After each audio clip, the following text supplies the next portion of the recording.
Hello friends, Jai Bharat, Jai Hindustan. I am Mayank Rajesh and you are watching Info and Study. Friends, we are into the topic of Sutra period, or you may say post-Vedic literature, or you may say वैदिकोत्तर साहित्य in Hindi. देखिए, हम सूत्र काल के period में हैं और मैंने पहले भी बता दिया था कि सूत्र काल के पीरियड का मतलब यह है कि वैदिक पीरियड के बाद का समय है। ये वैदिकोत्तर साहित्य का जो समय है उसे हम सूत्र काल में रखते हैं। बेसिकली क्या है कि वैदिक काल का जो पीरियड है, मैंने बार बार बताया है, 1500 बीसी टू 600 बीसी तक का, ठीक है।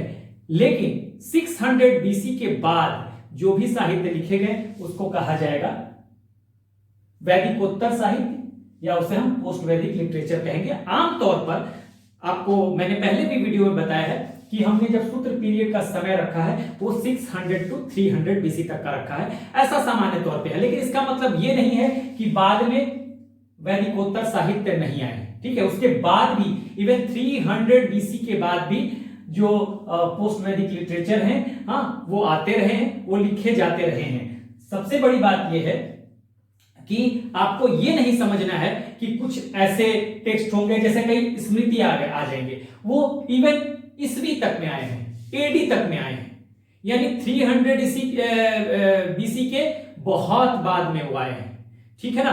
तो कहीं भी इस कंफ्यूजन में मत रहिएगा। सामान्य तौर पे हम जो टाइम पीरियड सूत्र पीरियड का रखते हैं वो 600 टू 300 बीसी का रखते हैं, लेकिन उसके बाद भी पोस्ट वैदिक लिटरेचर लिखे जाते रहे हैं, ठीक है। तो हालांकि हमें पहले बहुत ज्यादा टाइम के पचड़े में इसमें नहीं पढ़ना है, हमें चीजों को समझना है, ठीक है ना। बाद तक लिखे जाते रहेंगे, बहुत बाद तक, ठीक है। लेकिन सामान्य तौर पर 600 टू 300 बीसी को सूत्र पीरियड में रखा जाता है, लेकिन पोस्ट वैदिक लिटरेचर तो बाद तक आते रहे, ठीक है। तो इसको समझिएगा। देखिए, आज का जो हमारा टॉपिक है, हाँ, that is smriti and epics, ठीक है। इसके पहले हमने वेदांत को खत्म कर लिया था, उपवेद को खत्म कर लिया था, पुराणों को खत्म कर लिया था, ठीक है। पिछले 2-3 वीडियो में हमने ये काम कर लिया है। आज हम ये पूरा हमारा सूत्र पीरियड या पोस्ट वैदिक लिटरेचर जो ये टॉपिक है पूरा खत्म हो जाएगा। उसके बाद हम महाजनपद पीरियड में आ जाएंगे, ठीक है। तो महाजनपद पीरियड में आपको 6th सेंचुरी बीसी से ही शुरू होगा, यही वो समय है, ठीक है ना। तो देखिए, स्मृति और एपिक्स, हाँ, तो एपिक्स में भी यानी महाकाव्यों में हमें 2 टेक्स्ट पढ़ने हैं। One is Ramayana and another one is Mahabharata. तो ये आज हम पढ़ेंगे। इसके पहले मैं बता दूं कि हमने वेदांगों को खत्म कर लिया था। 6 वेदांग हैं टोटल, उपवेद हैं 4 और पुराण हैं 18। स्मृति तो कई हैं, लेकिन कुछ महत्वपूर्ण स्मृति को आज हम लोग देख लेंगे, ठीक है, और एपिक तो पढ़ेंगे ही। तो अगर हम थोड़ा सा रिव्यू कर लें तो हमने 6 वेदांगों को देखा था। वेदांगों का मतलब क्या होता है, मैंने बताया था, लिम्स ऑफ वेदास, यानी वेदों के अंग। मैंने बार बार बताया कि इसे आप उसमें मत रखिएगा कि ये वेदांत है। वेदांत उपनिषदों को कहते हैं। एक चीज मैं और बता दूं कि जो उपनिषद लिखे गए वो श्रुति टेक्स्ट में थे, ठीक है, और ये जितने भी हैं ये स्मृति के कैटेगरी में आएंगे। अब इसका डिफरेंस भी मैंने बताया था। देखिए, 1500 से लेकर 600 ईसा पूर्व तक, यानी 1500 टू 600 बीसी तक जो वैदिक पीरियड का टाइम है, उसमें जो भी टेक्स्ट लिखे गए, वेद, चारों वेद आपके हैं, ऋग्वेद, यजुर्वेद, सामवेद, अथर्ववेद, उसके अलावा वेदों की व्याख्या की गई है ब्राह्मणों में, वो अरण्यक और उपनिषद, ये सभी कहे जाते हैं श्रुति, ठीक है। ये श्रुति टेक्स्ट के कैटेगरीज में आते हैं। ऐसा क्यों?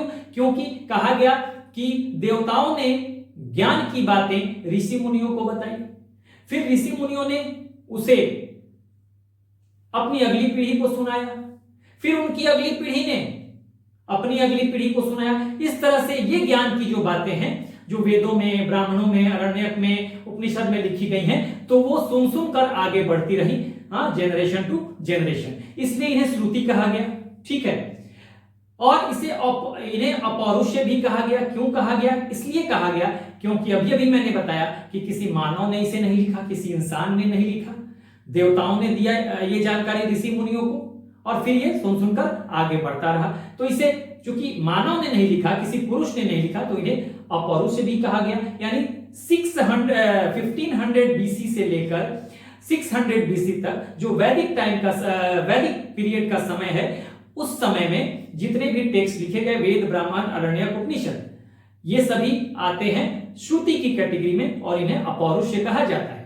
लेकिन 600 टू 300 का जो समय है या उसके बाद का भी जो वैदिकोत्तर पीरियड का समय है, हाँ ठीक है, वो जो उसमें जो टेक्स्ट आए हैं या जो भी टेक्स्ट लिखे गए हैं वो आते हैं किस कैटेगरी में? स्मृति के कैटेगरी में। और ये समझ लीजिए साधारण भाषा में कि वैदिक पीरियड के बाद 1500 टू 600 बीसी जो वैदिक पीरियड खत्म होगा, उसके बाद आज तक जितने भी टेक्स्ट लिखे गए वो सभी स्मृति के कैटेगरी में आते हैं। तो ये जितने भी हमने टेक्स्ट पढ़े हैं, वेदांगों को पढ़ा, वेद पढ़ा, पुराण, अब स्मृति और एपिक्स पढ़ेंगे, ये सब स्मृति के कैटेगरी में है। और इसके बाद के जो भी हैं वो सब, यानी वैदिक पीरियड के बाद के जो भी टेक्स्ट हैं वो स्मृति के कैटेगरी में आएंगे। यानी वैदिक पीरियड के टेक्स्ट श्रुति, उसके बाद के टेक्स्ट स्मृति। ठीक है, इतना समझ गए। हमने वेदांगों को देखा था 6 वेदांग, शिक्षा, कल्प, व्याकरण, निरुक्त, छंद और ज्योतिष।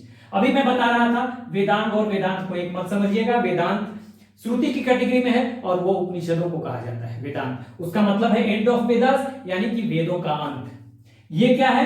वेदों के अंग, यानी लिम्स ऑफ वेदास। कौन कौन है? 6 हैं, 6 लिखा हुआ है मैंने, शिक्षा, कल्प, व्याकरण, निरुक्त, छंद और ज्योतिष। देखिए ये बताने का पर्पस ये भी है कि ये जो स्मृति पढ़ना है इसी से आएगा, वेदांगों से ही आएगा। ठीक है, उसके बाद हमने जो पढ़ा इसमें शिक्षा, हर वेदांग जो है किसी ना किसी एक ह्यूमन बॉडी पार्ट को रिप्रेजेंट करता है। जैसे शिक्षा जो है ये नोज को करता है, नाक को। ठीक है, कल्प जो है हाथों को करता है या भुजाओं को करता है रिप्रेजेंट। व्याकरण जो है ये माउथ या मुंह को करता है। निरुक्त जो है ये कान को करता है, ईयर्स को। छंद जो है वो पैरों को करता है और ज्योतिष जो है वो आंखों को रिप्रेजेंट करता है। यानी अगर आपसे पूछा जाए कि वेदों की नाक किसे कहते हैं, तो which Vedanga is called the nose of the Vedas, तो आप कहेंगे Shiksha. Which Vedanga is called the hand और आर्म्स ऑफ द वेदास, तो आप कहेंगे Kalpa. Which Vedanga is called the mouth of the Veda, तो आप कहेंगे व्याकरण। व्याकरण का मतलब ग्रामर, जो व्याकरण हम पढ़ते हैं वैसे भी सभी भाषाओं का। हाँ, व्याकरण का संबंध उसी से है। ये संस्कृत के बारे में व्याकरण है, लेकिन व्याकरण का संबंध किसी भी भाषा का व्याकरण हो, ग्रामर हो, वही है। ठीक है, उसके बाद which Vedanga is called the ear of the Vedas, कौन सा ऐसा वेदांग है जिसे वेदों का कान कहा गया, तो Nirukta. Which Vedanga is called the foot of the Vedas, तो छंद। छंद मीटर है जिसमें कविताएं लिखी जाती हैं। और which Vedanga is called the eyes of the Vedas, तो आप कहेंगे ज्योतिष। ठीक है, तो ये मैंने बता दिया था, उपवेद बता दिया था। 4 उपवेद हैं, चारों वेदों के एक एक उपवेद है। ऋग्वेद का एक उपवेद है, कौन सा? आयुर्वेद, चिकित्सा यानी मेडिसिन से संबंधित है। और इसके जो रचयिता हैं उनको कहा गया धन्वंतरी। अगर धन्वंतरी आपके ऑप्शन में ना हो तो प्रजापति, कई जगह प्रजापति भी लिखा हुआ मिलेगा, ये मैं पहले भी बता चुका हूं कई बार। ठीक है, उसके बाद यजुर्वेद का जो उपवेद है वो है धनुर्वेद और उसका संबंध वारफेयर यानी युद्ध से है। और उसके रचयिता कौन है? उसके रचयिता है विश्वामित्र। ठीक है, उसके बाद सामवेद। सामवेद का जो उपवेद है वो है गंधर्व वेद और इसका संबंध किससे है? गंधर्व वेद का डांस, म्यूजिक, इन सब चीजों से है। ठीक है, और इसके रचयिता कौन है? भारत मुनि। ठीक है, हो सकता है कई जगह पे आपको नारद भी मिल जाए, तो ऑप्शन के हिसाब से आप देख लीजिएगा, लेकिन भारत मुनि आपको याद रखना है। लेकिन अगर ऑप्शन में ना हो तो नारद भी, अगर आपको और ऑप्शन में भारत मुनि ना हो तो आप नारद लगा सकते हैं। ठीक है, उसके अलावा कई जगह पे आपको नारद भी मिलेगा। उसके बाद जो लास्ट वेद है अथर्ववेद, उसका उपवेद है शिल्पवेद। रचयिता कौन है? विश्वकर्मा।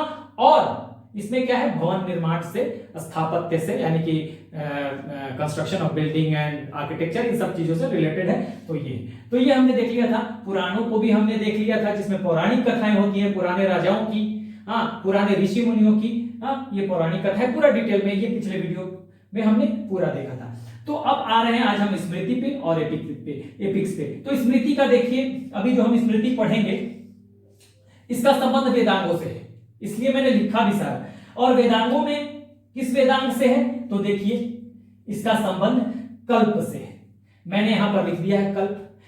मैंने जब आपको पढ़ाया था तो कल्प के बारे में मैंने बताया था, एक तो कल्प का संबंध ह्यूमन बॉडी के किससे है, हाथों से है। कल्प में क्या होता है, रिचुअल्स होते हैं, कर्म कांड, यज्ञ, इसी के बारे में यहां पे कल्प में जानकारी दी गई है। ठीक है, इसलिए हम रिचुअल्स किससे करते हैं, कर्म कांड किससे करते हैं, हाथों से करते हैं, भुजाओं से करते हैं। इसलिए ये भुजाओं को वेदों का वेदों की भुजाएं किसको कहा गया है, कल्प को। ठीक है, कल्प को वेदों की भुजाएं कहा गया है। ठीक है, और उसके बाद देखिए कि कल्प के 3 पार्ट थे। क्यों जरूरी है बताना मुझे यहां तक, क्योंकि कल्प के 3 पार्ट हैं, श्रौत सूत्र, गृह सूत्र और धर्म सूत्र। इसमें श्रौत सूत्र में मैंने बता दिया था यज्ञ वेदी बनाने की विधि है, और यहीं से ज्योमेट्री का ओरिजिन यानी रेखा गणित का ओरिजिन यहीं से है। आप पिछला वीडियो देखेंगे पता चल जाएगा। इसके जो रचयिता हैं वो माना गया है बौधायन को। गृह सूत्र में 16 संस्कारों की बात है।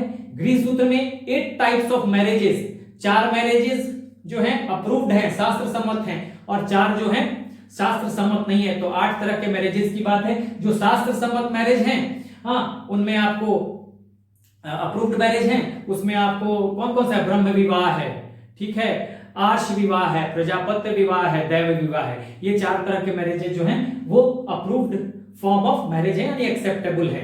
उसके बाद जो 4 तरह के नहीं है, अप्रूव्ड नहीं है, शास्त्र सम्मत नहीं है, जो निंदनीय हैं, ये 4 तरह के पहले वाले प्रशंसनीय थे, ये निंदनीय है 4। कौन कौन से, गंधर्व जिसे आज लव मैरिज कहते हैं, ठीक है, राक्षस विवाह, असुर विवाह, पैशाच विवाह, ये जो है ये निंदनीय है और ये अप्रूव्ड नहीं है। तो इसकी चर्चा हमने गृह सूत्र में की थी, और गृह सूत्र के जो रचयिता हैं उनको माना गया है अश्वलायन को। कौन है, अश्वलायन, लिखवा दिया है मैंने। ठीक है, लिख नहीं रहा हूं इसीलिए क्योंकि वीडियो बहुत लंबी हो जाएगी, लेकिन हाँ एक छोटा सा परिचय जरूर दे रहा हूं ताकि आपको पूरे टॉपिक का एक कॉन्सेप्ट हो जाए। आज हम वीडियो खत्म करने वाले हैं। उसके बाद तीसरा पार्ट कल्प का जो है धर्म सूत्र है। यहां भी गृह सूत्र में आपको गृहीय कर्म कांड के बारे में बताया गया है, ये भी जान लीजिए। कर्म कांड यहां भी है, यज्ञ यहां भी है, लेकिन हाउस होल्डर के लिए, गृहस्थ के लिए, और यहां भी कर्म कांड है। ठीक है, यहां भी यज्ञ वेदी बनाने की बात कही गई है। ठीक है, तो ये आप समझ लीजिएगा। रेखा गणित यहां से ओरिजिन है, इंपॉर्टेंट है, एग्जामिनेशन में आता है सवाल। ठीक है, और वो ओरिजिन कहां से मिलता है, ये जो मैंने बताया आपको श्रौत सूत्र का। श्रौत सूत्र का एक पार्ट है शुल्व सूत्र, मैंने बताया है शुल्व सूत्र में ही यज्ञ वेदी बनाने की विधि बताई गई है, क्योंकि यज्ञ वेदी बनाने के लिए आपको लंबाई की, चौड़ाई की, गहराई की जरूरत होगी, तो इसकी चर्चा वहां पे है। तो शुल्व का मतलब ही होता है नापने की डोरी। श्रौत सूत्र का एक पार्ट है शुल्व सूत्र, उसका मतलब, शुल्व का मतलब होता है नापने की डोरी, यानी कि थ्रेड फॉर मेजरमेंट, या नापने की रस्सी भी आप कह सकते हैं। तो नापने की रस्सी होगी, तो उसी से ये रिलेटेड है, हो गया किससे, क्योंकि लंबाई चौड़ाई और गहराई होगी यज्ञ वेदी बनाने में, इसकी जरूरत तो पड़ेगी। यज्ञ वेदी आप बनाएंगे तो लंबाई चौड़ाई और गहराई की चर्चा तो वहां पे होगी, उसका मेजरमेंट आपको लेना पड़ेगा। तो इसलिए इसको माना गया कहां पे, रेखा गणित का ओरिजिन श्रौत सूत्र में आ जाए। श्रौत सूत्र में तो है ही, लेकिन श्रौत सूत्र के किस पार्ट में है, तो शुल्व सूत्र में। शुल्व सूत्र में रेखा गणित बनाने की विधि बताई गई है। तो अगर शुल्व सूत्र ना हो, खाली श्रौत सूत्र हो, तो आपको कह देंगे कि भाई श्रौत सूत्र है, लेकिन श्रौत सूत्र हो ही ना, तो वहां पे आप शुल्व सूत्र, ज्यादातर शुल्व सूत्र करके आता है एग्जाम में, तो ध्यान रखिएगा। ये भी बता दिया मैंने, ये भी बता दिया। अब है धर्म सूत्र। यहां पर social, religious and economic duties दी गई है, साथ ही यहीं से डेवलपमेंट है स्मृति टेक्स्ट का जो हमें पढ़ना है। ठीक है, यहीं से विकास हुआ है धर्म सूत्र से। धर्म सूत्र में क्या है, धर्म सूत्र में social, religious and economic duty की बात की गई है, और यहीं से विकास हुआ है स्मृति टेक्स्ट का। अगर वहां पे छूटा होगा पिछले वीडियो में जहां धर्म सूत्र की बात कही है मैंने, अगर ये मैंने नहीं बताया होगा तो वहां पे लिख लीजिएगा कि स्मृति टेक्स्ट का डेवलपमेंट या विकास या ओरिजिन जो है वो धर्म सूत्र से है, ताकि यहाँ पे तो आप पढ़ ही रहे हैं, लेकिन वहां पे भी नोट्स बनाया होगा तो आप लिख लीजिएगा, नहीं बनाया होगा तो फिर लिख लीजिएगा। ठीक है, नहीं तो यहां से तो क्लियर आपको हो ही जाएगा। और इसके जो रचयिता हैं वो कौन है, प्रणेता, रचयिता जो भी कहें, ये है आप स्तंभ, आप स्तंभ। ठीक है, तो ये तीनों मैंने एक बार फिर आपको रिपीट करा दिया। इसके रचयिता कौन है, इसके रचयिता हैं बौधायन, इसके रचयिता आश्वलायन, इसके रचयिता आपस्तंभ। यहां पर श्रौत सूत्र है, हाँ यज्ञ की बात की गई है, और श्रौत सूत्र के शुल्ब सूत्र में क्या बात की गई है, यज्ञ वेदी की बनाने की बात की गई है, और यहीं से शुल्ब सूत्र से रेखा गणित की उत्पत्ति यानी ओरिजिन की बात की गई है। गृह सूत्र में भी हाउस होल्डर के लिए, ठीक है, हाउस होल्डर के लिए यज्ञ की बात की गई है, कर्मकांड की बात की गई है। ये पूरा कल्प ही जो है ये रिचुअल्स या कर्मकांड के बारे में, तो यहाँ गृहस्थ के लिए है, और यहाँ पर आपको गृह सूत्र में 8 टाइप्स ऑफ मैरिजेस एंड 16 संस्कारों की बात की गई। 16 संस्कार जन्म से लेकर अंत्येष्टि तक का मैंने बताया था। पुंसवन संस्कार, हाँ नामकरण संस्कार, ऐसे करके नामकरण संस्कार, पुंसवन संस्कार, पहले तो गर्भाधान, सबसे शुरू में गर्भाधान, फिर पुंसवन, इस तरह से नामकरण करते करते आपको लास्ट में मृत्यु के बाद तक अंत्येष्टि। तो ये 16 संस्कारों पे हमने डिटेल में चर्चा किया था, और धर्म सूत्र के बारे में मैंने बताया था कि social, religious and economic duty जो है इसकी चर्चा धर्म सूत्र में है, और यहीं से स्मृति टेक्स्ट का डेवलपमेंट हुआ है। स्मृति का ओरिजिन स्मृति टेक्स्ट का यहीं से है, ठीक है, स्मृति का ओरिजिन यहीं से है। और स्मृति क्या है इसको भी समझ लीजिए। ये जो स्मृति है ये है क्या, ये स्मृति जो है, ये स्मृति या इसको कहें तो ये स्मृति है, आप ऐसे लिख लीजिए, इन्हीं के बारे में मैं बता रहा हूं कि ये स्मृति जो है ये है एक तरह से हिंदू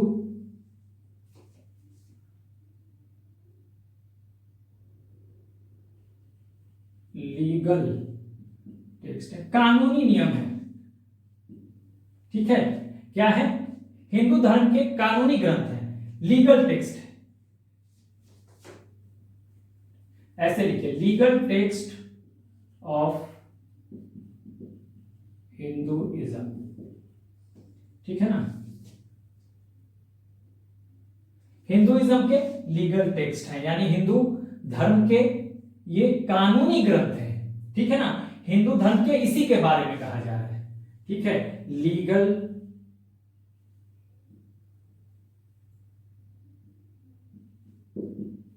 टेक्स्ट ऑफ हिंदू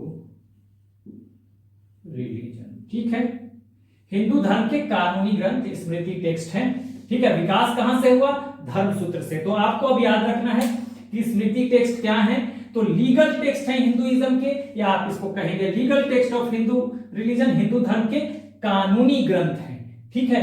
तो कानूनी ग्रंथ हैं एक तरह से हिंदू धर्म के। तो ये टॉपिक अभी हम शुरू करेंगे, उसके बाद हम महाकाव्यों को देखेंगे। तो यहां पर आपको याद रखना है सबसे पहली बात कि स्मृति का संबंध वेदांगों से है। किस वेदांग से है, ये जो स्मृति है या ये जो स्मृति है एक ही बात है, इसका संबंध है वेदांग से है। किस वेदांग से है, तो वेदांग के कल्प से है। इस कल्प के किस पार्ट से है, तो धर्म सूत्र से है। और धर्म सूत्र से क्या है, इन्हीं स्मृति टेक्स्ट का डेवलपमेंट हुआ है, या ये कहे जाएंगे कि ये स्मृति टेक्स्ट जो है ये जो है ये धर्म सूत्र इनका ओरिजिन है, ठीक है। तो यहां तक आपने समझ लिया कि स्मृति टेक्स्ट क्या है भाई, तो हिंदू धर्म के कानूनी ग्रंथ हैं। इसको और भी आप लिख सकते हैं, क्या लिख सकते हैं, इसे आप लिख सकते हैं social code of conduct for Hindu religion, ठीक है, ये भी लिख सकते हैं। एक तो ये आपने लिख लिया, दूसरा ये लिख लीजिए social code of conduct for Hindu religion, ठीक है। हिंदू धर्म के सामाजिक, हिंदू धर्म का ये सामाजिक आचार संहिता, अगर हम कहें कोड ऑफ कंडक्ट को अगर हिंदी में लिखें, इसको अगर हिंदी में कहेंगे कोड ऑफ कंडक्ट को, तो समाज आचार संहिता बोलेंगे, आचार संहिता, यानी कि सामाजिक आचार संहिता किसका, हिंदू धर्म का, ठीक है। तो ये मुझे लगता है कि आप समझ गए कि स्मृति क्या है। अब हम स्मृति को और डिटेल में ओपन करते हैं इस चैप्टर को और आगे देखते हैं। तो मैं इसे मिटाता हूं, आप चाहें तो स्क्रीनशॉट ले। चलिए now let's discuss the Smriti text. Okay, स्मृतियों की चर्चा हम करते हैं। स्मृति, तो अभी अभी मैंने बताया स्मृति है क्या भाई, तो ये legal texts of Hindu religion, Hindu धर्म के कानूनी ग्रंथ हैं, नियम कानून इसमें है हिंदू धर्म से रिलेटेड, ठीक है। और आप ये भी कह सकते हैं social code of conduct for Hindu religion, ठीक है। हिंदू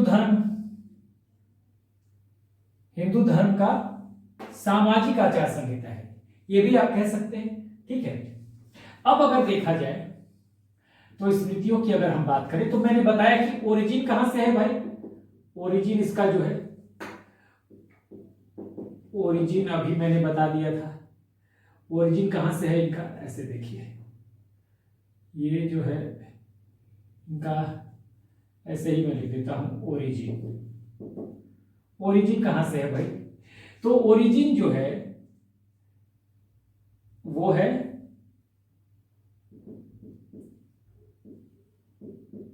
धर्मसूत्रा ऑफ कल्प वेदांगा। अभी मैंने बताया कल्प वेदांग के धर्मसूत्रा से इनका ओरिजिन है, ठीक है। ये आप लिख लीजिए, ये मैं पहले भी बता चुका हूं, यहां मैं इसलिए मिटा रहा हूं इसको ताकि हम ये सारा लिख लीजिए, यहां पे हम बहुत सारी दूसरी बातों को लिख सके, ठीक है। तो यहां पे देखिए, अब हम कुछ प्रमुख स्मृतियों को लिखते हैं, ठीक है। जैसे सबसे प्राचीनतम मनुस्मृति, मनुस्मृति, उसके बाद याज्ञवल्क्या, याज्ञवल्क्या स्मृति, उसके बाद नारद स्मृति, नारद स्मृति यहां लिख सकते हैं, ना भी लिखे तो चलेगा, मनुस्मृति आप ऐसे कर सकते हैं, इसको मत लिखिए, इतना ही स्मृति यहां पर लिखा हुआ है, मनुस्मृति, याज्ञवल्क्य स्मृति, नारद स्मृति, ठीक है। उसके बाद बृहस्पति स्मृति, बृहस्पति स्मृति, उसके बाद कात्यायन स्मृति, कात्यायन स्मृति, विष्णु स्मृति, विष्णु स्मृति और देवल स्मृति, देवल, मनुस्मृति, याज्ञवल्क्य स्मृति, नारद स्मृति और बृहस्पति स्मृति, ठीक है, कात्यायन स्मृति, विष्णु स्मृति और देवल स्मृति। वैसे तो स्मृति और भी है, लेकिन ये प्रमुख स्मृतियों के नाम है, ठीक है। जिसमें अगर देखा जाए तो आपको मनु जो है ओल्डेस्ट है, मनु ओल्डेस्ट स्मृति जो है ये मनु है, ठीक है। और मनु ओल्डेस्ट है, और इसके कुछ टीकाकार हैं जिन्होंने कमेंट लिखा है, हाँ कमेंट लिखे गए हैं, एक तो ये हो गया, और कुछ लोगों ने कमेंट लिखे हैं मनुस्मृति पे। ओल्डेस्ट या प्राचीनतम, देखिए पूरे हिंदू धर्म का जो कानूनी ग्रंथ है या जो कानून है वो ज्यादातर पूरा हिंदू धर्म प्राचीनतम तो है ही, मैक्सिमम चीजें जो है मनुस्मृति पर ही आधारित है, ठीक है। अगर देखा जाए तो सब कुछ, तो मनुस्मृति इसीलिए इंपॉर्टेंट भी है और प्राचीनतम तो है ही। कमेंट लिखा यानी कि हिंदी में अगर कहें तो भाष्य लिखा, भाष्य या टीका लिखा गया है, हाँ। तो किस किस ने लिखा है, कमेंट और या भाष्य या टीका जो लिखा गया है, ये किसके द्वारा लिखा गया है। तो कमेंटेटर कौन कौन से हैं, तो यहां पे मैं नाम लिख देता हूं, ठीक है। इस पे कमेंट लिखे गए हैं कमेंटेटर या टीकाकार, आप लिख दीजिए यहां पर टीकाकार।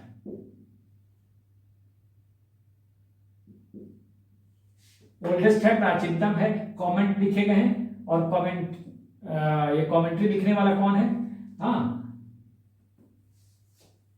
यानी टीकाकार कौन है, कमेंट, या आप कमेंटेटर लिख लीजिएगा यहाँ पर। भाष्य या टीका हिंदी में बोलते हैं, तो मैं यहाँ पर लिख देता हूं कौन कौन से लोग हैं भाई टीकाकार। देखिए एक तो हैं गोविंदराज, या ऐसे लिखिए भारुचि, पहले लिखिए भारुचि, फिर गोविंदराज, मेघा,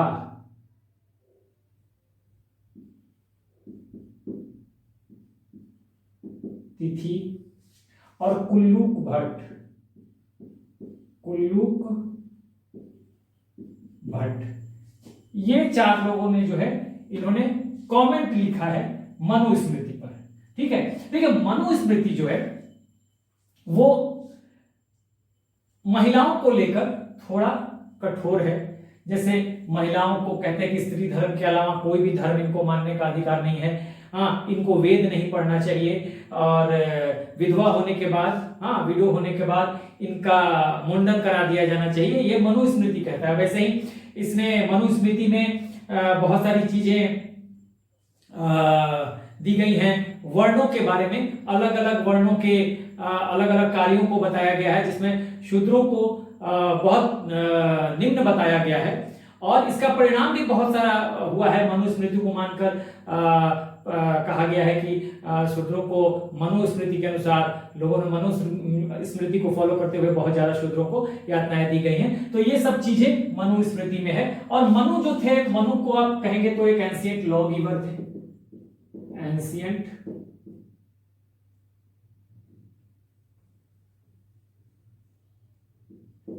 लॉ गिवर है मनु, कह सकते हैं। सभी लोग तो लॉ गिवर ही है, लेकिन ज्यादातर इन्हीं को माना जाता है, मनुस्मृति को ही माना जाता है, ठीक है। तो ये आप स्मृति जोड़ लीजिएगा, मनुस्मृति, याज्ञवल्क्य स्मृति, नारद स्मृति, ऐसे जोड़ लीजिएगा, ठीक है। तो ये चार लोगों में एग्जामिनेशन में आ सकता है कि इसमें से कौन जो है, तीन ऑप्शन दे देगा, किसने टीका नहीं लिखा, तो तीन इसमें से देगा, एक और कोई और दे देगा, तो आपको ऑड मैन आउट करना पड़ेगा। थोड़ा सा याज्ञवल्क्य जो है ये थोड़ा सा लचीला है मनु स्मृति के comparatively, as far as women are concerned, ठीक है। महिलाओं का जहां तक सवाल है तो महिलाओं को लेकर थोड़ा सा लचीला है। इसी तरह से नारद स्मृति में दासों की मुक्ति की बात की गई है, ठीक है। ये सब आपको जानना है। एक दो बात और जान लीजिए इसमें से, कि जो भी स्मृतियां हैं, सारी स्मृति जो है, ये स्मृति जो है ये लिखे गए हैं पद्य फॉर्मेट में, श्लोकों में, पद श्लोक फॉर्मेट में लिखे गए हैं, या आपको हिंदी में कहेंगे, इंग्लिश में कहेंगे पोएट्री फॉर्मेट में, या आप कहें हिम्स। हिम्स मतलब पोएट्री ही हो गया एक तरह का, हिम्स, ठीक है ना, हिम्स। तो आप पद्य में लिखे गए हैं। सिर्फ एक विष्णु जो है, विष्णु, ये है स्टोरी फॉर्मेट में, यानी कि गद्य में है, या और इसको हम कहें स्टोरी फॉर्मेट में, ठीक है। तो ये आपको ध्यान रखना है।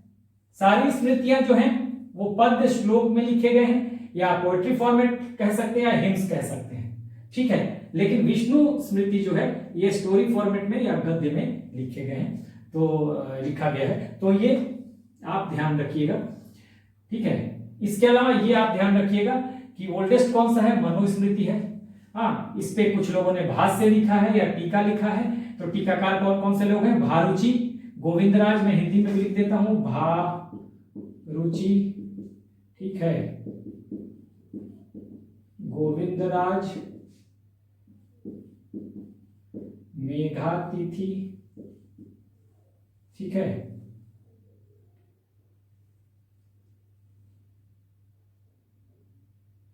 मेघातिथि ऐसे होगा, ठीक है, और कुल्लूक भट्ट, ठीक है। तो ये आप लिख लीजिएगा।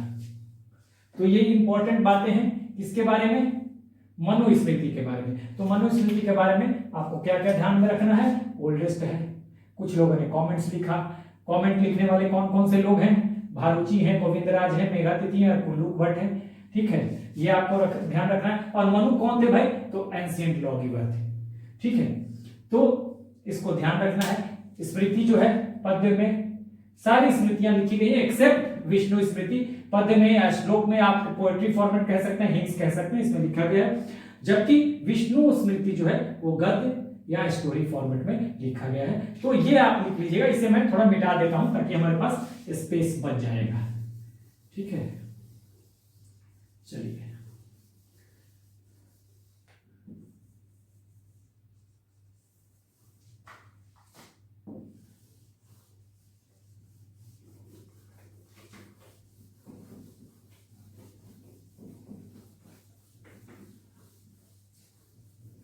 आ जाइए। अब देखेंगे याज्ञवल्क्य के बारे में। इंपॉर्टेंट यही है, याज्ञवल्क्य को ही पढ़ना है, ज्यादा इसका तो बस नाम ही जानना था, जो एग्जामिनेशन पॉइंट ऑफ व्यू से इंपॉर्टेंट है याज्ञवल्क्य। अब याज्ञवल्क्य को देखिए, यहां भी कुछ टीकाकार हैं, हाँ, कमेंट्री यहां भी लिखी गई है, ठीक है ना। यहां भी कुछ टीकाकार हैं या कमेंटेटर लिख लीजिए आप, टीकाकार, यहां भी टीका लिखा गया है। और टीकाकार कौन कौन से हैं देखिए, यहां पर जो टीकाकार हैं वो हैं, एक तो देखिएगा आदित्य फर्स्ट है। उसके बाद आपको विज्ञानेश्वर है,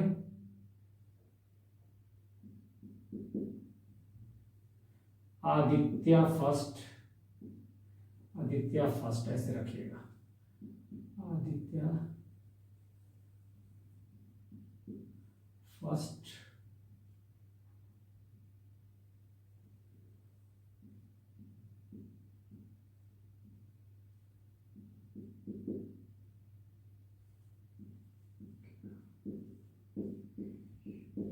विज्ञानेश्वर,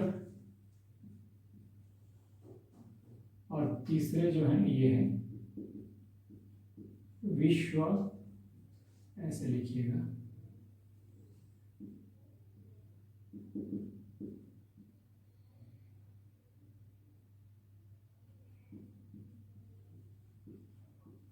विश्वरूपा। तो 3 लोगों ने कमेंट लिखा है। कौन कौन से लोग हैं, एक तो है आदित्य फर्स्ट, आदित्य प्रथम, विज्ञानेश्वर और विश्वरूपा। ये इन 3 लोगों ने कमेंट लिखा है। इनके बारे में थोड़ी थोड़ी चीजें हम जान लेते हैं। जैसे ये, इनको कहा जाता है अपरार्क भी, ये ऑल्सो कॉल्ड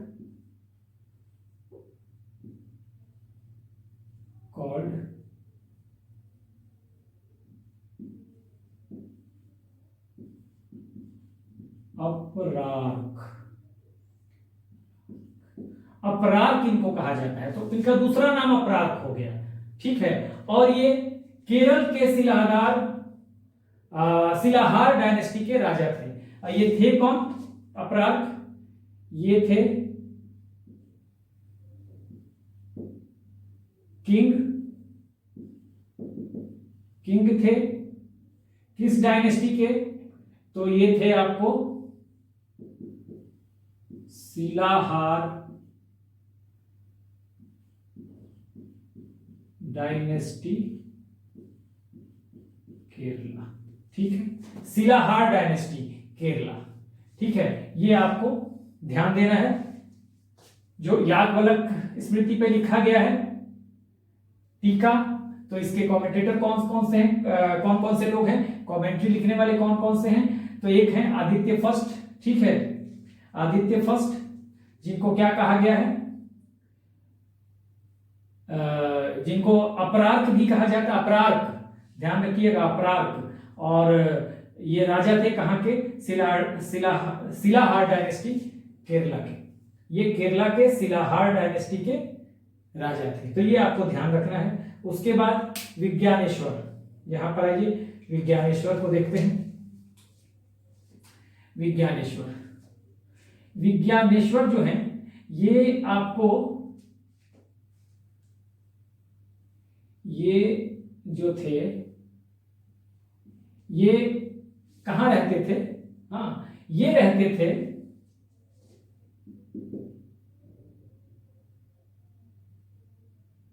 इसको ऐसे लिख लीजिए,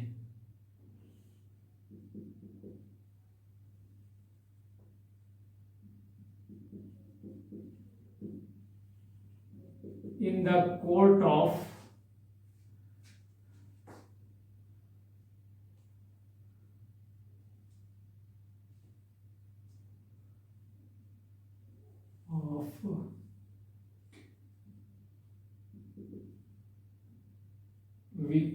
विक्रमादित्य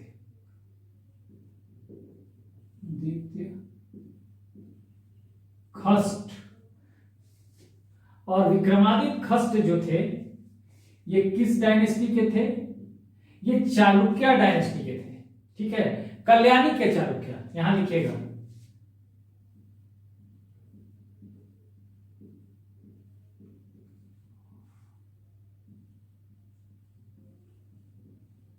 चालुक्याज ऑफ कल्याणी, ये ध्यान रखिएगा। विज्ञानेश्वर जो थे कहां रहते थे, विक्रमादित्य खस्ट के दरबार में, ठीक है ना।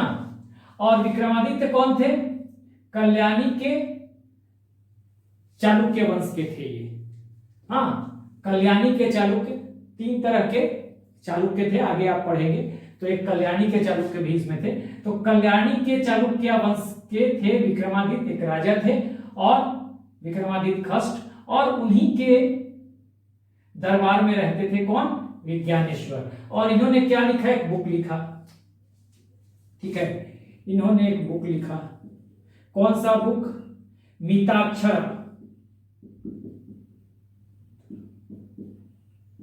मिताक्षरा, ठीक है ना, रेखा से क्लियर होगा, मिताक्षरा, मिताक्षरा, ठीक है, मिताक्षरा। अब मिताक्षरा में एक चर्चा है, ठीक है, क्या चर्चा है, मिताक्षरा में ये चर्चा है कि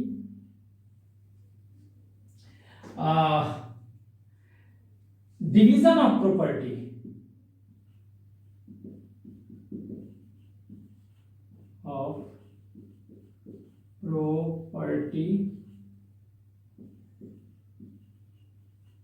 among sons during the lifetime of father। देखिए इसको समझना है। विज्ञानेश्वर, अगर बाई द वे ना भी दिखाई दे रहा हो तो मैं बोल रहा हूं, विज्ञानेश्वर कौन थे भाई, तो ये रहा करते थे किसके दरबार में, एक विक्रमादित्य खस्ट थे, हाँ राजा थे। और किस वंश के राजा थे, ये वंश था कल्याणी के चालुक्यों का, ठीक है, उसी वंश के राजा थे विक्रमादित्य खस्ट, और उन्हीं के दरबार में रहते थे कौन, विज्ञानेश्वर। अगर आपको दिखाई ना दे रहा हो, छोटा हो, मैं फिर से बोल रहा हूं, इन द कोर्ट ऑफ विक्रमादित्य खस्ट, विक्रमादित्य के बारे में मैंने एरो देते हुए लिख दिया, चालुक्य ऑफ कल्याणी, ये थे कल्याणी के चालुक्य डायनेस्टी से बिलोंग करते थे। तो ये आप ध्यान रखिएगा। इन्होंने एक किताब लिखी, उस किताब का नाम है मिताक्षरा, और उसमें लिखा गया है डिवीजन ऑफ प्रॉपर्टी, इसमें चर्चा है among sons during the life time of father, यानी कि पिता के जीवन काल में ही इसमें कहा गया है पुत्रों के बीच संपत्ति का बंटवारा हो जाना चाहिए, ठीक है। और इसी तरह की एक किताब आप याद रखिएगा, ध्यान रखिए, एक किताब है, जिमूत वाहन एक व्यक्ति है, ठीक है, एक बुक है, उस बुक का नाम है दाय भाग,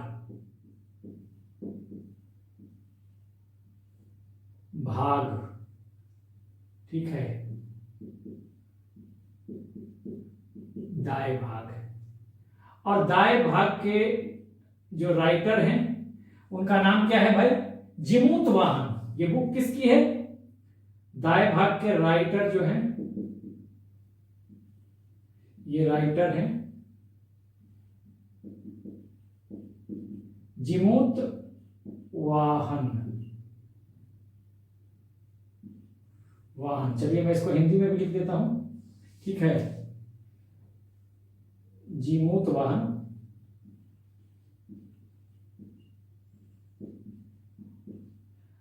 स्पेलिंग में कुछ फर्क आ भी सकता है कहीं कहीं किताबों में, लेकिन आपको पता चल जाएगा कि यही व्यक्ति है जीमूत वाहन। इनकी किताब है दाएं भाग, ठीक है। और दाएं भाग में इन्होंने लिखा है क्या? इन्होंने लिखा है division of property among sons, ठीक है। ये इसमें क्या है? आफ्टर द डेथ ऑफ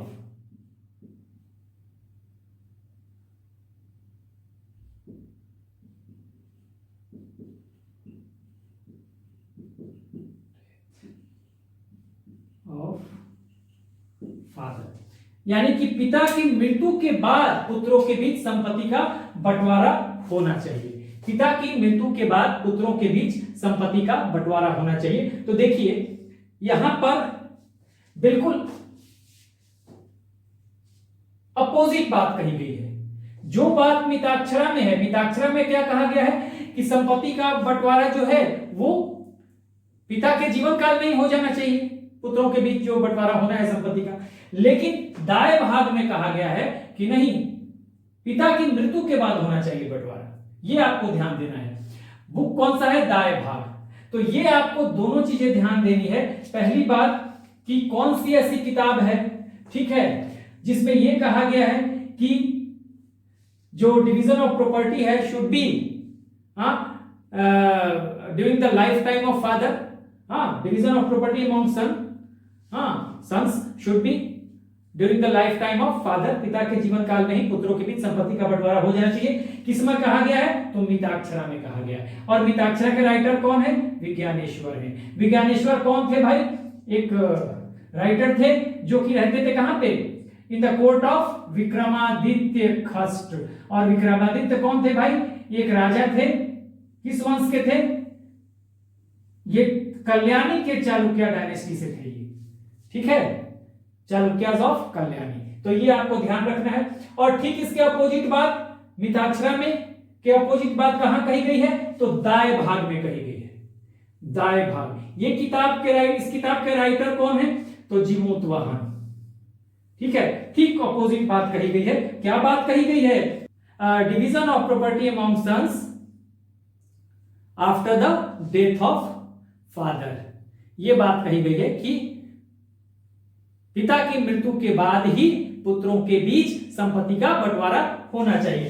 तो ये जो दोनों स्टेटमेंट है, मिताक्षरा और दाएं भाग, आपको दोनों याद रखना है। मिताक्षरा में प्रॉपर्टी के बंटवारे के बारे में क्या कहा गया है, और मिताक्षरा में प्रॉपर्टी के बंटवारे के बारे में क्या कहा गया है, और दाएं भाग में प्रॉपर्टी के बंटवारे के बारे में क्या कहा गया है। इसको आपको ध्यान रखना है। दोनों के राइटर का नाम याद रखना है, क्योंकि ये इसके अपोजिट है, इसलिए मैंने इसको बता दिया कि कई बार एग्जाम में आ जाता है, ठीक है। तो ये उसके बाद यहां पर जो याज्ञवल्क के टीकाकार हैं आदित्य फर्स्ट, उनको भी याद रखना है। इनका दूसरा नाम अपरार्क, और ये केरल के सिलहार वंश के राजा थे। किंग कहां के थे? सिलहार डायनेस्टी केरला के, ठीक है। तो और तीसरे जो हैं टीकाकार विश्वरूप हैं, इनके बारे में बहुत कुछ नहीं जानना आपको। तो याज्ञवल्क स्मृति के टीकाकार ये तीन हैं, आदित्य, विज्ञानेश्वर और विश्वरूप, ठीक है। इन तीनों के बारे में मैंने बता दिया। तीनों कौन है भाई? आदित्य कौन है? तो आदित्य प्रथम कौन है? इनका दूसरा नाम इनका क्या है? दूसरा नाम अपरार्क है। और ये कौन है? तो किंग हैं, राजा हैं। कहां के? सिलहार डायनेस्टी केरला के, ठीक है। उसी तरह से विज्ञानेश्वर है, कहां के रहने वाले हैं? ये विक्रमादित्य खस्ट के दरबार में रहते थे। जो विक्रमादित्य खस्ट किस वंश के थे? कल्याणी के चालुक्य वंश के थे, चालुक्याज ऑफ कल्याणी डायनेस्टी के थे ये विक्रमादित्य। इन्हीं के दरबार में विज्ञानेश्वर है, इनकी एक किताब है मिताक्षर, और इसमें इन्होंने कहा है division of property among sons during the life time of father father के जीवन काल में ही संपत्ति का बंटवारा होना चाहिए। ठीक इसके अपोजिट कहा गया है दाएं भाग में, हाँ एक किताब दाएं भाग है, दाएं भाग के राइटर कौन है, जीमूत वाहन, और ये कहते हैं कि नहीं जी division of property among sons should be after the death of father. ठीक है, तो ये महत्वपूर्ण बातें थी स्मृति के बारे में जिसे हमने देख लिया। अब हमारा जो इसमें नेक्स्ट टॉपिक होगा वो एपिक्स का होगा, जो अभी हम नेक्स्ट सेगमेंट में पढ़ेंगे। तो आइए बढ़ते हैं आगे और देखते हैं।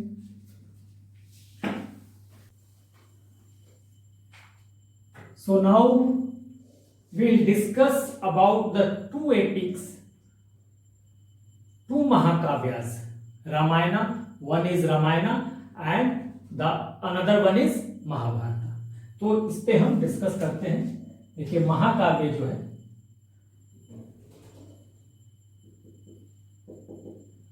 एपिक्स महाकाव्य, ठीक है, तो दो होगा, एक तो रामायण और दूसरा महाभारत।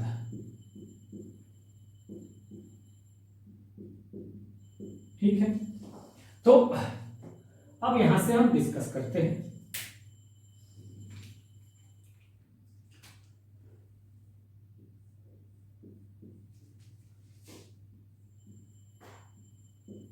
चलिए सबसे पहले हम रामायण को देखते हैं सबसे पहले।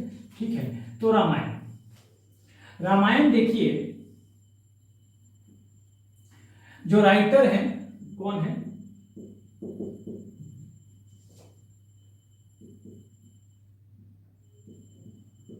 वाल्मीकि। ठीक है, और वाल्मीकि को आदि कवि भी माना गया है क्योंकि ये पहले कवि हैं इस तरह के महाकाव्य को लिखने वाले। ठीक है, पहले कवि हैं तो इनको आदि कवि यानी प्रथम कवि, फर्स्ट पोएट, तो ध्यान रखिएगा वाल्मीकि को। और इस ग्रंथ को आदि ग्रंथ यानी पहला ग्रंथ माना गया है। ठीक है ना, आदि ग्रंथ माना गया है और ये ओल्डेस्ट ग्रंथ भी है। क्योंकि ओल्डेस्ट है, प्राचीनतम है, ओल्डेस्ट टेक्स्ट हम लिख देते हैं, ओल्डेस्ट टेक्स्ट, प्राचीनतम ग्रंथ।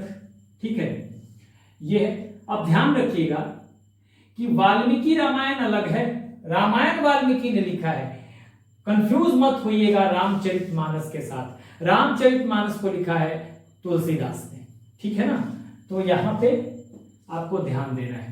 अब देखिए रामायण जो है, ठीक है, रामायण में श्लोकों की संख्या सबसे पहले आपको 6000, शुरुआती दौर में 6000 थी श्लोक जो थे ना, हिम्स। अगर हम हिम्स की बात करें, हिम्स जो थे तो श्लोक आप कह सकते हैं, ये पहले थे कितने, शुरुआती दौर में 6000 थे, उसके बाद फिर ये 12000 हुए और फिर ये 24000 हो गए।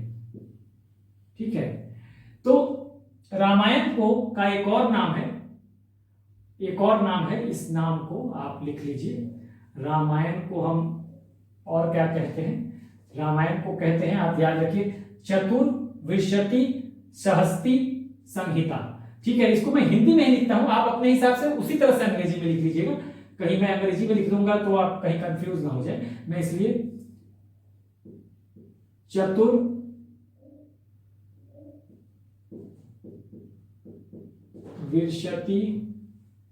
ठीक है, सहस्ती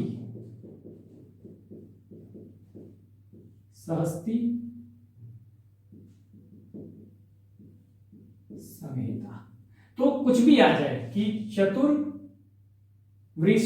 सहस्ती संहिता किसे कहते हैं, तो आप कहिएगा रामायण को। तो रामायण का ही दूसरा नाम ये हो गया। जो राइटर कौन है? वाल्मीकि है। ठीक है, ओल्डेस्ट टेक्स्ट है, प्राचीनतम ग्रंथ है, इसलिए इसे आदि ग्रंथ भी कहते हैं और इसे वाल्मीकि को आदि कवि भी कहते हैं। मतलब आदि कवि का मतलब सबसे पहले पोएट। ठीक है ना, तो ये आप ध्यान रखिएगा। उसके बाद देखिए इसका कुछ ट्रांसलेशन भी किया गया है। ट्रांसलेशन, रामायण का ट्रांसलेशन भी हुआ है। तो यहां मैं लिखता हूं, देखिए रामायण का यहीं पे मैं लिख रहा हूं ट्रांसलेशन, इसी को लिख रहा हूं। देखिए एक ही नाम है दोनों, इसलिए ट्रांसलेशन रामायण का। ट्रांसलेशन यानी कि अनुवाद किन किन भाषाओं में किया गया है देखिए।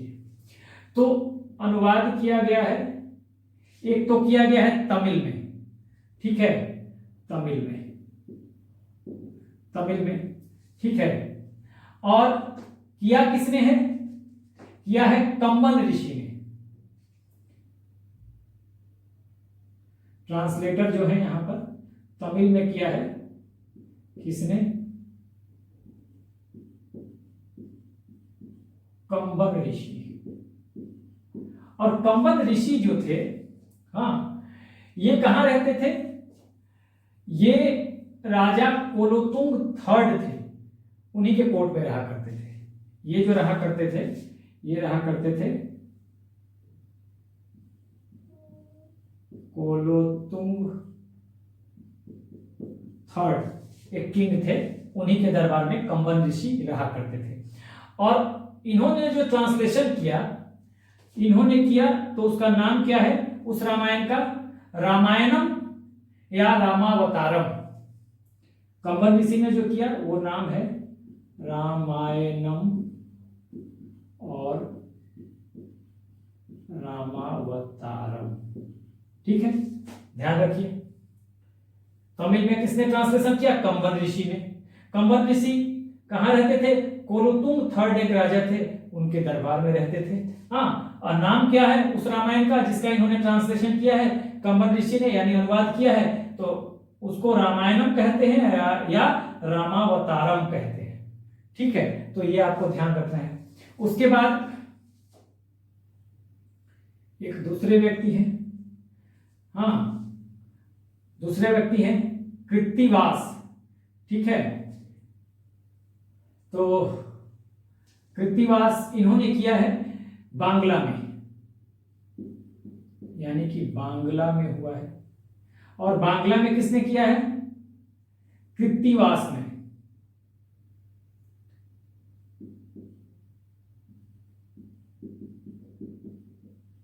कृत्तिवास ने, ठीक है, कृत्तिवास ने किया है। और कृत्तिवास थे राजा बर्बक शाह, बंगाल के थे, उनके कोर्ट में रहा करते थे, उन्हीं के समय के थे। तो ये आपको ध्यान रखना है कि कृत्तिवास जो है, यहां पर लिख देता हूं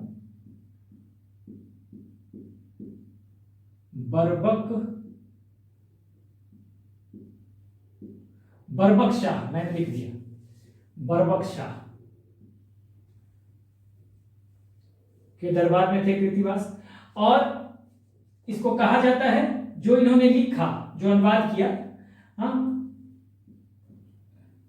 उसको कहा गया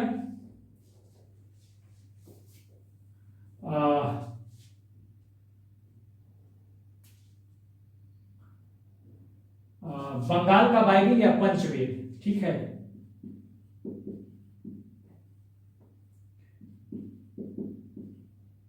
बाइबिल ऑफ बंगाल और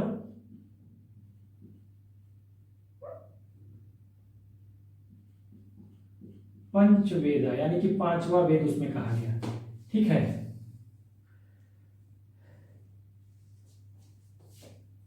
उसके बाद तीसरा हुआ मलयालम।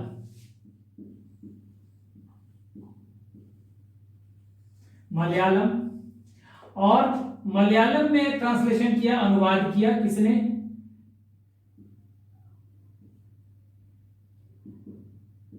ईवी रामास्वामी नयनकर,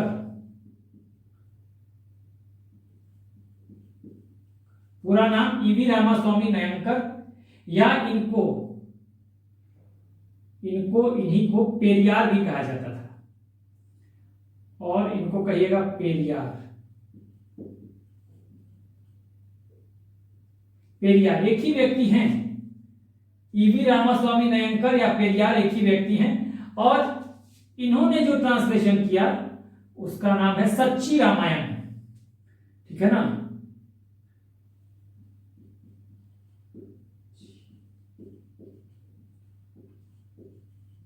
ठीक है, सच्ची रामायण। ठीक है, देखिए सच्ची रामायण। तो इस तरह से अगर देखें तो रामायण के बारे में भी हमने सारा डिटेल लिखा। यहां पर देखिए 2 एपिक्स, एक रामायण एक महाभारत। रामायण का दूसरा नाम चतुर्विंशति सहस्त्री संहिता। ठीक है, राइटर कौन है? वाल्मीकि हैं। रामचरितमानस के राइटर तुलसीदास हैं। ध्यान रखिएगा, रामायण और वाल्मीकि रामायण और रामचरितमानस में कंफ्यूज मत होइएगा। ये ओल्डेस्ट टेक्स्ट है, प्राचीनतम ग्रंथ है, इसलिए इसको क्या कहा गया? आदि ग्रंथ भी कहा गया, क्योंकि पहला होगा। और क्योंकि वाल्मीकि को क्या कहा गया? आदि कवि, यानी पहले पोएट। ठीक है, तो ये समझ लिया आपने। श्लोक कितने थे, यानी हिंट्स कितने थे? पहले 6000 थे, फिर बाद में 12000 हुए, फिर 24000 हो गए। ठीक है, ट्रांसलेशन किया गया है 3 भाषाओं में। किसमें? तमिल में, बांग्ला में, मलयालम में। ठीक है, तो तमिल में किसने किया है? कंबन ऋषि ने।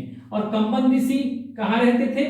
तो कोलुंग थर्ड एक राजा थे, कोलोतुंग थर्ड एक राजा थे, उन्हीं के कोर्ट में रहा करते थे। इन्होंने लिखा, जो ट्रांसलेशन किया, उस रामायण का नाम रामायणम या रामावतारम। तो ये आपको ध्यान रखना है, रामायणम या रामावतारम। उसके बाद बांग्ला में किया गया, तो बांग्ला में कृतिवास ने किया, और कृतिवास थे बरबक शाह या बरबक शाह के समय। ठीक है ना, इसको मैं थोड़ा और अच्छे से लिख दूं, आपको अगर दिक्कत हो तो यहां पे मैं लिखता हूं। ठीक है, ये देखिए बरबक शाह,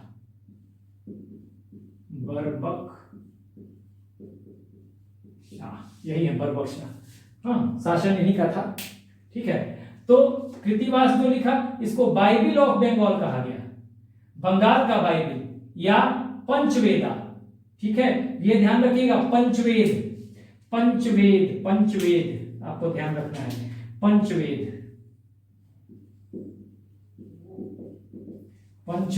ठीक है, तो ये आप ध्यान रखिएगा, कृतिवास को ही बाइबिल ऑफ बंगाल कहा गया या पंचवेद कहा गया, तो ये आपको ध्यान रखना है। मलयालम में ईवी रामास्वामी, अगर छोटा पढ़ रहा हो, ये राइटिंग तो मैं बोल रहा हूं, ध्यान रखिएगा, ईवी रामास्वामी नयनकर, आगे नयनकर जुड़ा हुआ है। ईवी रामास्वामी नयनकर जो है, हाँ, इन्होंने ट्रांसलेशन किया मलयालम में। इनका नाम पेरियार भी है, ध्यान रखिएगा, इन्हीं का नाम ईवी रामास्वामी नयनकर का को पेरियार भी कहा जाता है। और इन्होंने क्या लिखा? सच्ची रामायण। हाँ, सच्ची रामायण ध्यान रखिएगा। ईवी रामाशंकर नयनकर ने क्या लिखा? सच्ची रामायण। ईवी रामास्वामी नयनकर या पेरियार, कुछ भी आ जाए, एक ही नाम है। इन्होंने क्या लिखा या क्या अनुवाद किया? इन्होंने अनुवाद किया किसमें? मलयालम में, और उसका नाम क्या है? सच्ची रामायण। ये आपको याद रखना है। तो इस तरह से हमने रामायण को भी खत्म कर लिया। हाँ, अब हम नेक्स्ट देखेंगे महाभारत को। तो आइए देखते हैं। तो आइए, आज का जो हमारा अंतिम टॉपिक है वो है महाभारत। इसको हम देख लेते हैं और उसके बाद आज का वीडियो खत्म। ठीक है, तो देखिए महाभारत। तो महाभारत के राइटर कौन है भाई? सीधी सी बात है, आप लिख लीजिए यहां पर वेद व्यास। ठीक है, वेद व्यास। ठीक है, वेद व्यास, ये लिख लीजिए बड़ी आराम से। ठीक है, उसके बाद देखिए महाभारत में सबसे पहले 8800 श्लोक थे। ठीक है, एक तो ये सबसे बड़ा महाकाव्य है, नो डाउट्स, सबसे बड़ा। ये आप लिख लीजिए कि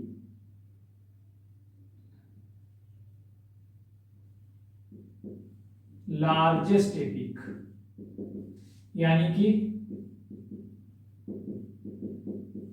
सबसे लार्जेस्ट या मोस्ट वॉल्यूमिनस भी आप कह सकते हैं। मोस्ट वॉल्यूमिनस मतलब सबसे बड़ा, most voluminous epic, most voluminous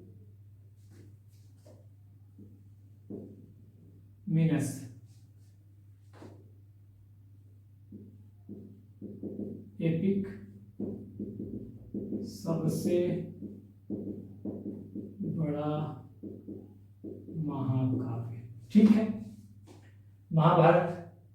अब महाभारत में, ठीक है, देखिए महाभारत में कुछ चीजें आप समझिए।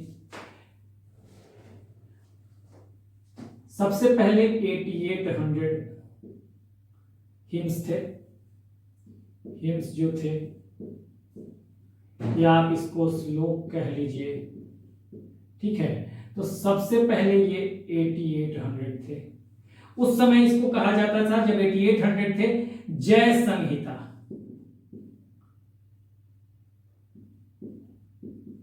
संहिता भी लिख सकते हैं, एम भी लिख सकते हैं। ठीक है, उसके बाद इसमें हुआ 24,000 श्लोक। उस समय इसको कहा गया भारत। ठीक है, और जब 1,00,000 इसमें श्लोक हो गए तो ये हो गया महाभारत। ये ध्यान रखिएगा, बहुत इंपॉर्टेंट है। जब 8800 था तो जय संहिता कहा गया। ठीक है, 24,000 हुआ तो भारत कहा गया, और 1,00,000 अगर श्लोक हो गए या हिंस हो गए तो महाभारत कहा गया। तो ये आपको बेसिक डिफरेंस जानना होगा। कहीं आ जाए कि जय संहिता का संबंध किससे है, तो जय संहिता महाभारत से है। ठीक है, ठीक है ना, या महाभारत का संबंध किससे है और ये ऑप्शन में हो तो आपको लगाना पड़ेगा जय संहिता से। ठीक है, तो ये आपको ध्यान रखना है, किसी भी तरह से क्वेश्चन बन सकता है यहां पर। तो एक तो ये बात हो गई। उसके बाद महाभारत में जो है, इसमें महाभारत में इसके 18 पर्व हैं। 18 पर्व, पर्व मतलब पर्व, 18 पर्व हैं, मतलब हिस्से हैं 18 पर्व। और इसमें 18 पर्व में जो है, एक है 6th पर्व। ठीक है, 6th पर्व, और 6th पर्व को कहते हैं भीष्म पर्व। ठीक है, भीष्म पर्व। और इसी में क्या है, इसी में है गीता सार। मैं हिंदी में ही लिखता हूं इसको, गीता सार। तो सवाल आ जाए कि गीता सार कहां है, तो 6th पर्व में है, और 6th पर्व में किसमें है, भीष्म पर्व में। ये बहुत इंपॉर्टेंट है, याद रखिएगा। यूपीएससी, यूपीपीसीएस सबके लिए बहुत ज्यादा इंपॉर्टेंट है, तो इसको ध्यान रखना है। अब जो है महाभारत का भी ट्रांसलेशन हुआ है। ठीक है, तो इसको हम देख लेते हैं। ये आप चाहे तो स्क्रीनशॉट ले सकते हैं। तो आइए देखते हैं। ये मैं मिटा देता हूं, और इसका जो ट्रांसलेशन है उसके बारे में जान लेते हैं। यहां पर इसका भी ट्रांसलेशन हुआ है, यानी कि अनुवाद हुआ है। ठीक है, एक अनुवाद हुआ है तमिल में। तो तमिल में किसने किया है, तमिल में किया है पेरुंदेवनार। पेरुंदेवनार, याद रखिएगा, एग्जामिनेशन में आ जाता है। किसने किया है तमिल में महाभारत का अनुवाद, तो पेरुंदेवनार ने। ठीक है, और दूसरा हुआ है किसमें, बांग्ला में। बांग्ला में, तो बांग्ला में किया है किसने, काशीराम ने। काशीराम। ठीक है, और काशीराम जो थे ये कहां थे? ये थे बंगाल का एक शासक था नुसरत शाह, उन्हीं के दरबार में। ठीक है, ऐसे लिख दीजिए, काशीराम जो थे in the court of Bengal ruler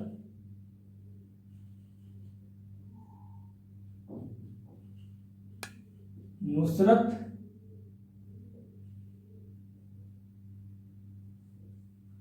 court of Bengal in the court of Bengal ruler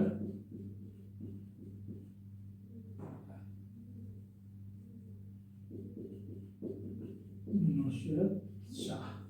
तो ये आपको ध्यान रखना है कि दो अनुवाद हुए, तमिल में और एक बांग्ला में महाभारत का। तमिल में किया पेरुन देवनार ने, एग्जामिनेशन में आ जाता है, पेरुन देवनार ने किया, ध्यान रखिएगा। और बांग्ला में किया, एक तमिल में हुआ एक बांग्ला में हुआ। तमिल में पेरुन देवनार ने किया और किसने किया बांग्ला में? काशीराम, काशीराम, काशीराम याद रखिए। और काशीराम कहां थे? In the court of Bengal ruler Nusrat Shah, Nusrat Shah के दरबार में काशीराम जो थे ये रहा करते थे। तो ये महाभारत के बारे में हमने पूरा देख लिया, डिटेल महाभारत लिखा किसने? तो वेद व्यास ने, आपको ध्यान रखना है। ठीक है, और महाभारत में मैंने बताया कि ये सबसे बड़ा ग्रंथ है, ये भी मैंने बताया कि सबसे बड़ा महाकाव्य है, सबसे बड़ा महाकाव्य है। ठीक है, मोस्ट वॉल्यूमिनस एपिक या सबसे बड़ा महाकाव्य, ये आप कर सकते हैं। और हिम्स के आधार पर अलग अलग नाम हैं।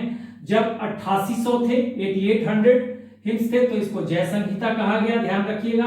जब 24,000 यानी 24,000 हिम्स या श्लोक हो गए तो इसको कहा गया भारत। और जब 1 लाख श्लोक हो गए, हाँ, या हिम्स हो गए, तब इसका नाम पड़ा महाभारत। तो ये आपको ध्यान रखना है। उसके बाद इसमें 18 पर्व हैं। 18 पर्व का मतलब 18 हिस्से हैं, 18 पार्ट हैं, जिसमें 6th पार्ट है।